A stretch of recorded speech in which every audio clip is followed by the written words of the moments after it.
Good morning, y'all. How are you doing? I'm very sleepy faced this morning.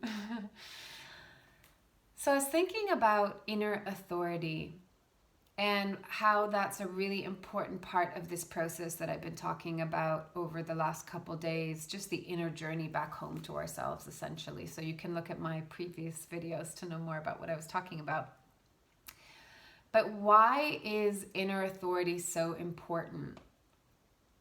It's because at the end of the day, no one is going to do the healing work for us. You know, even for me, like my job, my role as a life coach, which I still don't like that term, but really how I view myself is I'm a guide. I'm guiding you back home to yourself. I'm holding the lantern to show you the way, to show maybe your blind spots, and to just literally be there as a support. But you're doing the work. You're essentially doing the work. You know, I might shine the light here, here, and here, and here so you can see, but it's really about having your own self-realizations of understanding how you're, why you're in the patterns that you're in, and why they're there. Like there's always a reason of why we're afraid or anxious or sad or depressed. There's always a deeper reason, you know, and it's finding a really compassionate way of understanding that and then learning how to take care of ourselves. So I'm guiding you to do that, but you're essentially doing the work. And I think we've been living in a culture, society, paradigm for thousands of years now that has basically told us that we don't know, we don't have the answers, that something else outside of us knows better, right? It could be a person, like a guru, could be the church, it could be God even. You know, it could be the expert, whatever it is. It's like you don't know, somebody else knows better, and you need to listen to them. We also have this really bad connotation of what authority is, because the example of authority that we have in our current world is one that says, you need to be good, and if you're bad, you're going to be punished, right? Listen to what I say. If you don't listen to what I say, you're going to be punished. And that's not authority.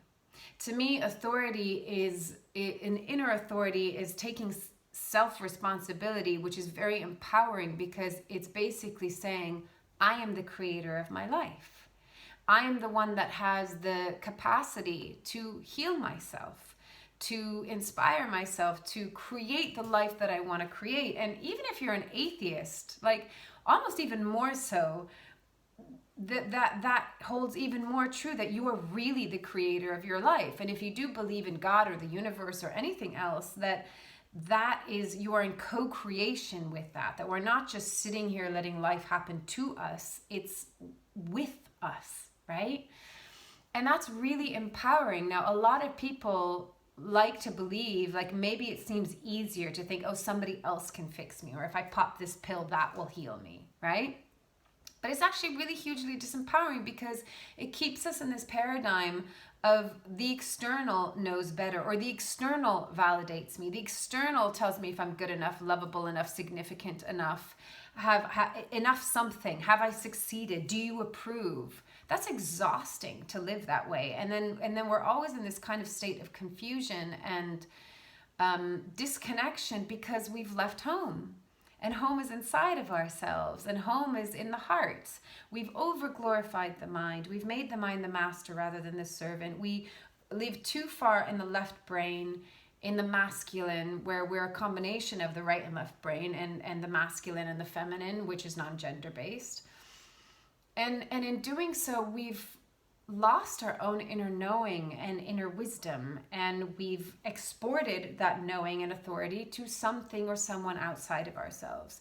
So really the process of healing, you know, and coming back home to ourselves is trusting our own inner authority. That like we know, we have the wisdom, but we have to give ourselves the time to get to know ourselves and to come back to that inner guidance system, which to me is in the heart. I know I've talked a lot about it, but it's a hugely powerful center within us. And it holds a lot of knowing, and it holds a lot of healing, because the heart has such an immense ability and capacity to love no matter what. Like I've really learned in recent years what it is to love unconditionally, even in diversity. you know, even with people that could be so the opposite of you, but like learning how you can still love in that. You can still love through struggle and pain and disagreement like that. To me, it's so powerful. And it feels so good to live in that space, you know, and it's a constant practice of returning there. But anyway, I digress. The point is to come back to this place of, where do you hand over your power and your authority to someone else that isn't going to know better? And right now, you might not trust yourself. You haven't been taught to trust yourself. You've been taught to listen to other people, that they have the answers. So if you take the time to spend time with yourself in quiet, in silence, not without the distraction, without doing something, even if it's reading a book, like just don't, like, stay with yourself and get to know yourself. I shared a video yesterday of a client of mine that was saying, oh, I think I'm finally understanding what self-love is. You know, part of what she was saying is it's like getting to know yourself, and that part has always been there. And I was like, yeah, that's it. It has always been there. It's just working through all the layers that have kind of built on top of that, because we felt that who we truly are isn't good enough. So all of our coping mechanisms, our personality, our defenses, you know, all of those have just layered themselves on top of who we are, but it's always been there. It's always been there. So it's just returning home to that. And we have to, that's why I say the pain is the portal. We have to go through the pain to come back into ourselves, to return to ourselves. So, you know, ask yourself the question, where do I hand over my authority and my power and my knowing and my wisdom? Why am I handing it over to someone else? You know, and I'm sorry to say, but experts these days, that doesn't even mean anything anymore, because so many supposed experts are just paid. People that are paid to share an opinion, you know. There are people that really are masters in their field, but even then, one should always come back to their own inner guidance system to go, but does that resonate for me? Does that feel right for me? Not to just blindly listen and don't even blindly listen to me. You know, I remember the Buddha said, don't listen to me. Practice for yourself. Find out for yourself.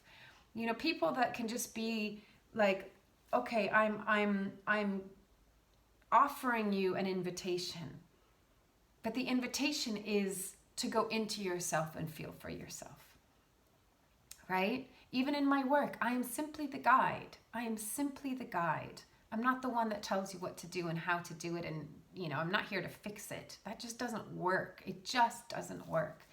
You know, the healing has to come from the inside out. And really what healing is just loving ourselves. Loving ourselves and our entire humanity. And I know the people, you know, luckily I've been very fortunate to work with clients that there really is this beautiful collaborative process with them. But I remember a client came in 10 years ago, and I could tell by her body language right away, this isn't going to work. It's not going to work, because she came in and she was super shut down, and I could tell that she was expecting me to fix her. You know, someone that was probably in her late 30s at the time, you know, wanting in an hour session for me to just complete, like, to fix her.